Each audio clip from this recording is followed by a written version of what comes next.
రోజు టీడీపీ జనసేన ఉమ్మడి జాబితా రిలీజ్ అయిన తర్వాత జగన్మోహన్ రెడ్డి గారు చెప్పే వై నాట్ 175 ఎందుకు రీచ్ కాలేము అనేది ఎవరికి కూడా డౌట్ లేదు. ఖచ్చితంగా రీచ్ అవుతాం 175కి 175 అని ఈరోజు వైఎస్ఆర్సీపీ శ్రేణులంతా చాలా చాలా హ్యాపీగా ఉన్నారు. ఎప్పుడైనా ఒక పార్టీ జాబితా రిలీజ్ అయినప్పుడు ఆ పార్టీలో ఉన్న కార్యకర్తలు నాయకులు సంబరాలు చేసుకుంటారు.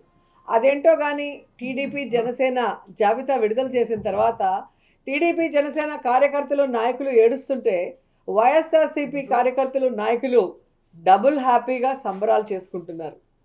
ఎందుకంటే ఈరోజు ఆ జాబితా చూశాక పవన్ కళ్యాణ్ అసలు ఎందుకు పార్టీ పెట్టాడు అని మాకే కాదు, ఈరోజు జనసేన కార్యకర్తలు నాయకులకు కూడా అర్థం కావట్లేదు. ఎందుకంటే పవర్ షేరింగ్ అన్నాడు, సీట్ షేరింగ్ అన్నాడు, ఓట్ షేరింగ్ అన్నాడు, కానీ పావలా శాతం కూడా సీట్లు తెచ్చుకోలేకపోయాడు ఈ పీకే పవర్ స్టార్ అనేది. ఈరోజు ప్రజలు అంటున్నారు ఈయన పవర్ స్టార్ కాదు, పవర్ లేని స్టార్ అని. ఎందుకంటే ఈ మధ్యలోనే 2019లో అనుకుంటా ఒక మీటింగ్లో, పబ్లిక్ మీటింగ్లో అంటూ ఉండేవాడు పవన్ కళ్యాణ్, జనసేన అంటే కుక్క బిస్కెట్లు వేస్తే తోకూపుకుంటూ మన వెనక తిరుగుతారు, వీళ్ళకి 10-15 సీట్లు ఎక్కువ అని తెలుగుదేశం వాళ్ళు మన అవమానిస్తున్నారు, మన పార్టీ ప్రజల కోసం పుట్టిన పార్టీ, మనం ఎవరి బిస్కెట్లకి తల వంచం, మనమే వాళ్ళకి ఎన్ని కావాలో అన్ని ఇస్తామని చాలా పెద్ద పెద్ద మాటలు మాట్లాడారు. మరి ఈరోజు 24 సీట్లకి కుక్క బిస్కెట్లు వేస్తే తోకూపినట్టు ఎందుకు తోకూపుకుంటూ చంద్రబాబు నాయుడుతో ప్రెస్ మీట్ పెట్టారో పవన్ కళ్యాణ్ చెప్పాల్సిన అవసరం ఉంది. చాలా పెద్ద పెద్ద డైలాగులు కూడా చెప్పాడు. సముద్రం ఎవరి కాళ్ళు పట్టుకోదు, పర్వతం తల వంచదు అని. మరి ఏ ప్యాకేజీ కోసం 24 సీట్లకే చంద్రబాబు నాయుడు కాళ్ళు పట్టుకున్నాం, ఈరోజు చంద్రబాబు నాయుడు ఇచ్చిన ముష్టి 24 సీట్లకే ఎందుకు తల వంచావు పవన్ కళ్యాణ్ అని జనసేన కార్యకర్తలు నాయకులకి సమాధానం చెప్పాలి.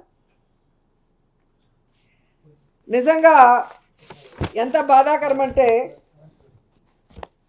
చెప్పుకోవడానికేమో గొప్పగా 40 years ఇండస్ట్రీ, నాకు విజన్ ఉంది, విస్తరాకుల కట్టుంది, నేను కేంద్రంలో చక్రం తిప్పానని చెప్పుకునే చంద్రబాబు నాయుడు ఒక సైడు, సినిమాల్లో పవర్ స్టార్ అని చెప్పుకుంటూ బయట పవర్ లేని స్టార్గా తిరుగుతూ మళ్ళీ బింకాలు పలికే పవన్ కళ్యాణ్ ఒకవైపు.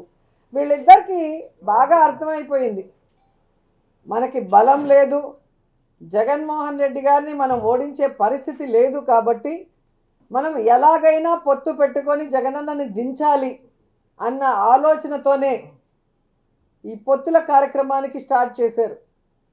కొద్దిసేపు బీజేపీ సంకనెక్కాలని చూస్తారు, బీజేపీ సంఖ ఎక్కించుకోకపోతే కాంగ్రెస్ సంకనెక్కాలని చూస్తారు, ఆ కాంగ్రెస్ ఎక్కించుకోకపోతే పిల్ల పార్టీలతో పోవాలని చూస్తారు. అంటే వాళ్ళల్లో వాళ్ళకే ఒక గందరగోళం, ఎవరితో పొత్తు పెట్టుకోవాలి, ఎలా వెళ్ళాలి, ఎవరు మనని పొత్తు పెట్టుకోవడానికి అవకాశం ఇస్తారో అర్థం కాకుండా గందరగోళం పరిస్థితిలో ఈరోజు 118 స్థానాలు అనౌన్స్ చేశారనేది మనం అర్థం చేసుకోవాలి. కానీ ఆ 118 స్థానాల్లో 24 స్థానాలు జనసేనకి ఇచ్చారు, మిగతా స్థానాలు తెలుగుదేశం పార్టీకి ఇస్తే అందులో చంద్రబాబు నాయుడు స్థానం కుప్పం అని ఆయన అనౌన్స్ చేసుకున్నాడు, బాలకృష్ణ స్థానం హిందూపురం అని అనౌన్స్ చేశారు, అలాగే లోకేష్ మంగళగిరి స్థానం అని అనౌన్స్ చేసుకున్నారు. కానీ పవన్ కళ్యాణ్ ఎక్కడ నించోలో ఏ స్థానమో కూడా ఇంకా చంద్రబాబు నాయుడు డిసైడ్ చేసేంత వరకు అనౌన్స్ చేసుకోలేని దౌర్భాగ్య పరిస్థితిలో ఉన్నారు. అంటే అర్థం ఏంటి? ఒక చోట ఓడిపోయిన వాడికి మొదట ఇచ్చారు, 2 చోట్ల ఓడిపోయిన వాడికి తర్వాత ఇస్తాంలే సెకండ్ జాబితాలో అని ఒక కేర్లెస్నెస్ ఏమో పవన్ కళ్యాణ్ చంద్రబాబు నాయుడిని అడిగి తెలుసుకోవాలని కూడా ఈ సందర్భంగా తెలియజేసుకుంటున్నా. రోజా ఏం చెప్పారండి? రోజా గారి గురించి, రోజా డైమండ్ రాణి, ఆమె గురించి ఏం మాట్లాడతాం, ఆమెకు సీట్ వస్తుందో రాదో డౌటు. రోజా రేవంత్ రెడ్డి యాక్సిడెంటల్ సీఎం కాదు, ఆమె ఎవరి దగ్గర పనిచేస్తుంది, ఆయన యాక్సిడెంట్ సీఎం. రేవంత్ రెడ్డి గారు ఫైటర్, రేవంత్ రెడ్డి గారు ఫైటర్, పోరాడిన యోధుడు.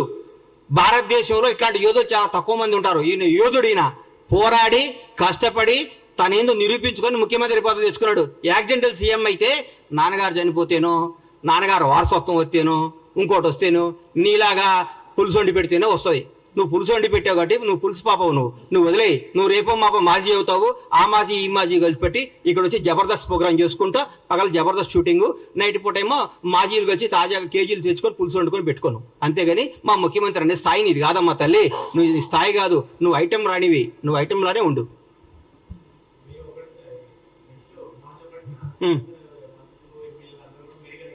ఎందుకు? మేము పగలగొట్టిన మేడిగేట్ ఎట్లా చూసుకోవడానిక, మేము దోసుకున్న మేడిగేట్ ఎట్లా ఉందో చూసుకోవడానిక, మేము వీటిలో పాడిపోయిన మేడిగడ్డను చూసుకోవడానిక, అన్యాయం చేసిన కాళేశ్వరం చూసుకోవడానిక, అక్రమాలు చేసిన కాళేశ్వరంలో ఏమేమి తప్పులు ఎట్లా వస్తాయో దీనికి ఎట్లా ఆన్సర్ ఇవ్వాలని వాళ్ళ ఎమ్మెల్యేలని వాళ్ళందరినీ తీసుకొని చూపించడానిక. పగిలిపోయింది కదా, పగిలిపోయిందా? మేము పగలగొట్టామా? మా ముఖ్యమంత్రి గారు, మా ఎమ్మెల్యేలు, మా మంత్రులపై పగలగొట్టి మీరు చూపించామా? మీరు కొట్టిన దాంట్లో పగిలిపోయింది. తప్పు ఒప్పుకోండి. దీన్ని బాగు చేయండి రా మా ప్రభుని ముఖ్యమంత్రి గారిని కోరుకోండి. దాన్ని ఎట్లా రిపేర్ చేయాలో, దాన్ని ఎట్లా ఓవర్కమ్ కావాలో, దాని ప్రజలకు ఎట్లా న్యాయం చేయాలో ఆలోచిస్తున్నాం. కానీ మీరు మేడిగడ్డ చూస్తేంది? పగిలిన మేడిగడ్డ అతుక్కుంటుందా? ఎట్లా? ఎందుకు? చూడండి, తప్పేముంది. మొన్నే రమ్మన్నారుగా ముఖ్యమంత్రి గారు మిమ్మల్ని అందరినీ ప్రతి ఒక్కరిని ఆహ్వానించారు కదా. ఆ రోజు తప్పించుకొని ఈ రోజు వస్తా అంటే మీరు ఎప్పుడైనా రండి. ఎవరిని? సీఎం గారు రాష్ట్రానికి ముఖ్యమంత్రి. బీఆర్ఎస్ పార్టీలో ఆయన ఎంప్లాయ్ కాదు. బీఆర్ఎస్ వాళ్ళు ఈయన చెప్పినప్పుడు వాళ్ళు రావాలి.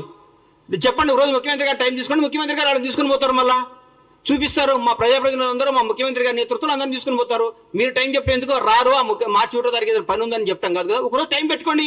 ముఖ్యమంత్రి గారిని రండి, సార్ మేమేం తప్పు చేసాం చూపించమండి. ఆయన పక్కాగా తీసుకుపోయి మీ అన్ని సమస్యలు చూపిస్తాడు మీకు ఆయన. థ్యాంక్ యూ అన్న.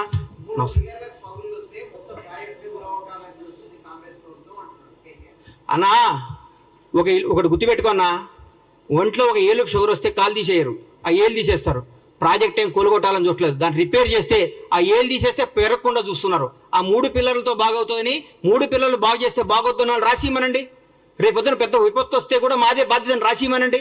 ఒకవేళ పొరపాటు మేడిగడ్డ పగిలిపోతే, మేడిగడ్డ పడిపోయి కొట్టుకోపోతే బీఆర్ఎస్ ప్రభుత్వం బాధ్యతను రాసిమని చెప్పండి. వాళ్ళు చెప్పినట్టు చేస్తారు. రేపొద్దున లక్షల కోట్ల జనం, వేల మంది ప్రాణాలు, కొన్ని కోట్ల ఆస్తులు రెస్పాన్సిబిలిటీ ఎవరు? రాజ్యాంగం. ఎవరు రెస్పాన్సిబిలిటీ? ప్రభుత్వ రెస్పాన్సిబిలిటీ. ఏది మంచో ఏది న్యాయమో అది చూస్తారు. మొత్తం పగిలిపోతే పనికి రానప్పుడు తీసేకేం చేస్తాం సార్? పనికి రానప్పుడు తీసేకి ఏం చేస్తారు? పనికి వస్తే పడగొట్టడానికి పిచ్చోళ్ళ ఇల్లు. పడికి వస్తే ఇంతమందికి ఉపయోగపడేది ఉంటే ఎందుకు పడగొడతారు దాన్ని? మీరు తప్పు చేస్తున్నారు. మీరు 3 పిల్లర్లు వస్తే, మనిషిలో 3 పిల్లర్లు వస్తే దాన్ని రేపు 3 పిల్లలు 30 పిల్లర్లు కాకుండా దీన్ని అరికట్టాలి. లేకుంటే 3 పిల్లలు రిపేర్ అయితే కథ ఉందని బాగొద్దని వాళ్ళు రాసిమనండి. ఈ మేడిగడ్డ, ఈ కాళేశ్వరం వల్ల ఏ నష్టం వచ్చినా, ఏ విపత్తు వచ్చినా ఏదైనా బాధ్యత మాది అని రాసిమనండి. దాని ప్రకారం పోదాం. రేపైనా పొరపాటు జరగడం జరిగితే కొన్ని వేల ప్రాణాలు, లక్షల ప్రాణాలు పోతాయి, కొన్ని కోట్ల ఆస్తులు అన్యాయం అయిపోతాయి. ఎవరు దానికి రెస్పాన్సిబిలిటీ? నువ్వా కేటీఆర్ రెస్పాన్సిబిలిటీ?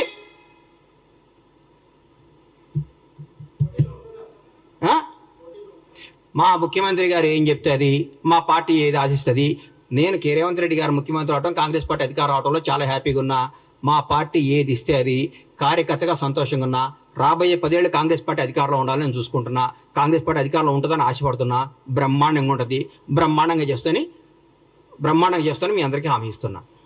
అండ్ ఈరోజు మీరు చూస్తే వీళ్ళిద్దరికీ చెప్పుకోవడానికి ప్రజలకు చేసింది ఏమీ లేదు. చంద్రబాబు నాయుడు 14 సంవత్సరాలు ముఖ్యమంత్రిగా ఉండి ఏ రోజు తాను ఇచ్చిన మేనిఫెస్టోని ప్రజల కోసం చేసింది లేదు. అలాగే పవన్ కళ్యాణ్ ఎందుకు పార్టీ పెట్టాడో తెలీదు.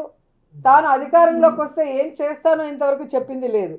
ఎంతసేపు వైఎస్ఆర్ కాంగ్రెస్ పార్టీ నాయకుల్ని ఎర్ర పుస్తకాల్లో రాసుకున్నానని ఒకడు, అధికారంలో వస్తే జైల్లో పెడతామని ఒకడు, బట్టలూడు కొడతామని ఇంకొకడు చెప్పుకోవడమే తప్ప వీరి వల్ల ఈ రాష్ట్రానికి ఏమైనా ప్రయోజనం ఉందా అంటే శూన్యం అనేది రాష్ట్ర ప్రజలకు తెలుసు.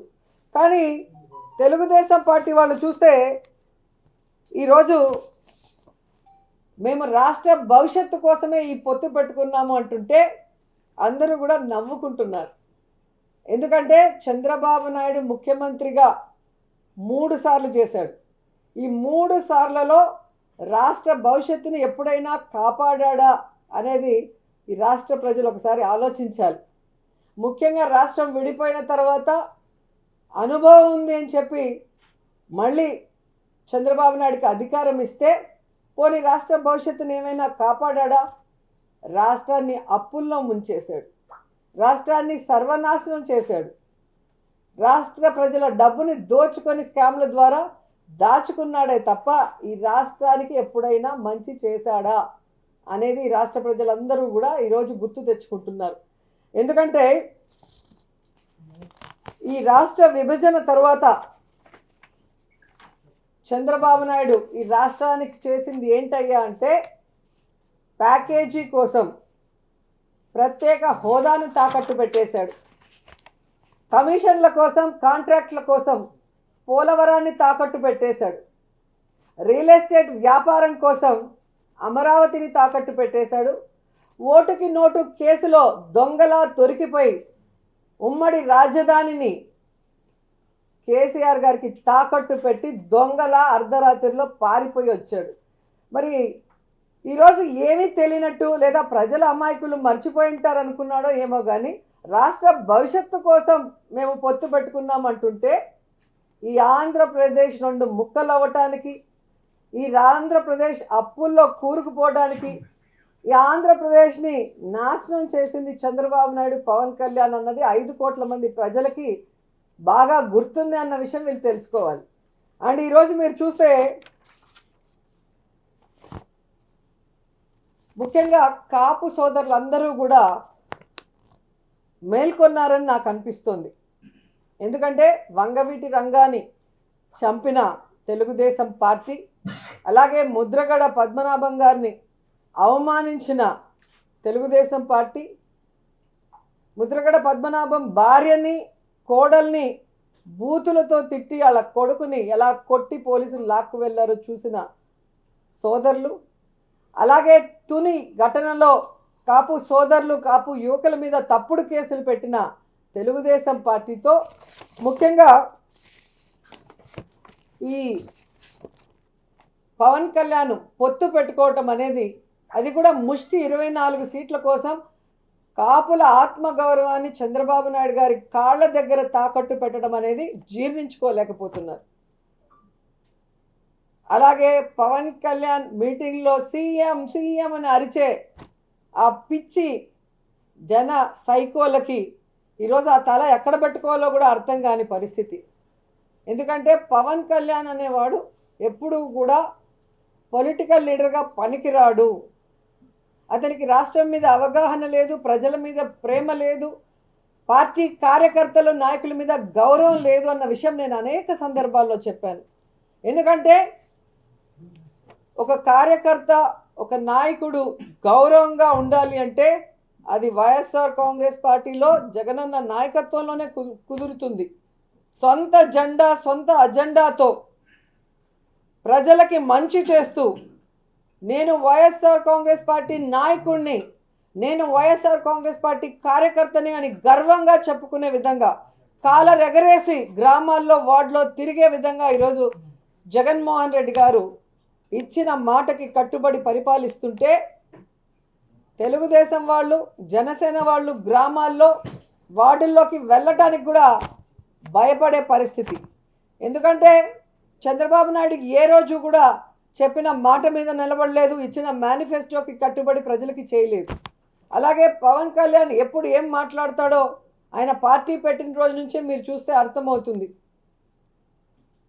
పార్టీ పెడతాడు కానీ కంటెస్ట్ చేయడు. సింగిల్గా కంటెస్ట్ చేస్తే తాను కంటెస్ట్ చేసిన 2 చోట్ల ఓడిపోతాడు.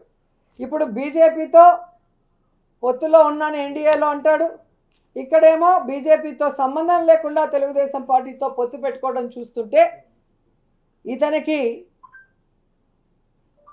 ఏమైనా విలువలు ఉన్నాయా అని అర్థం చేసుకోవాలి రాష్ట్ర ప్రజలను కూడా ఈ సందర్భంగా తెలియజేసుకుంటున్నా. ఈ మధ్యకాలంలో చంద్రబాబు నాయుడు గారు కోర్టులో అన్నాడు, నాకు హెల్త్ బాగాలేదు, నాకు రెస్ట్ కావాలి అని. నిన్న కుప్పంలో భువనేశ్వరి అమ్మ చెప్పింది, మా ఆయనకి రెస్ట్ కావాలండి, ఆయన పని అయిపోయింది అని. సో 2024 ఎన్నికల తర్వాత చంద్రబాబు నాయుడుకి, పవన్ కళ్యాణ్కి పాలిటిక్స్ నుంచి శాశ్వతంగా రెస్ట్ ఇవ్వడానికి ఆంధ్రప్రదేశ్ ప్రజలు సిద్ధంగా ఉన్నారు అన్న సంగతి తెలియజేసుకుంటున్నా.